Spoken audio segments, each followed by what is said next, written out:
नमस्कार. आज आपण बनवणार आहोत सरंगा फ्राय. प्रथम आपण मासे स्वच्छ धुवून घेतलेले आहेत. त्याला आपण कोकम आगळ लावूया. त्यावर आपण आलं लसूण पेस्ट लावूया. आता आपण लाल तिखट घेत आहोत. हे तिखट काश्मीरी मिरचीपासून बनवलेलं आहे. हळद घेत आहे. आता मच्छी फ्राय मसाला घेऊया. प्रमाणानुसार चवीपुरते मीठ घालत आहे. हे सर्व व्यवस्थित मिक्स करून मॅरिनेट करून घेऊ. मसाला सगळ्या बाजूने लावू. हे मासे 15 ते 20 मिनिटे बाजूला ठेवूया.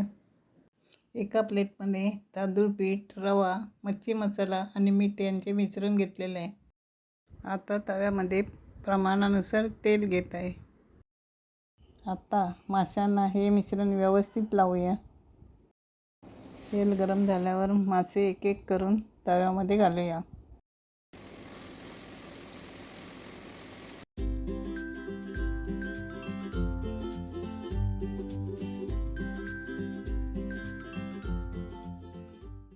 आता 2 मिनिटं मध्यम आचेवर आपण मासे ठेवू. त्यानंतर दोन्ही बाजूंनी गोल्डन ब्राऊन होईपर्यंत फ्राय करू.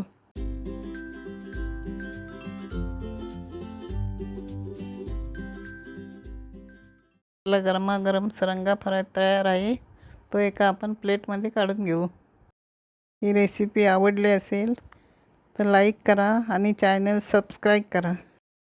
पुन्हा भेटूया अशा चविष्ट रेसिपीसोबत. धन्यवाद.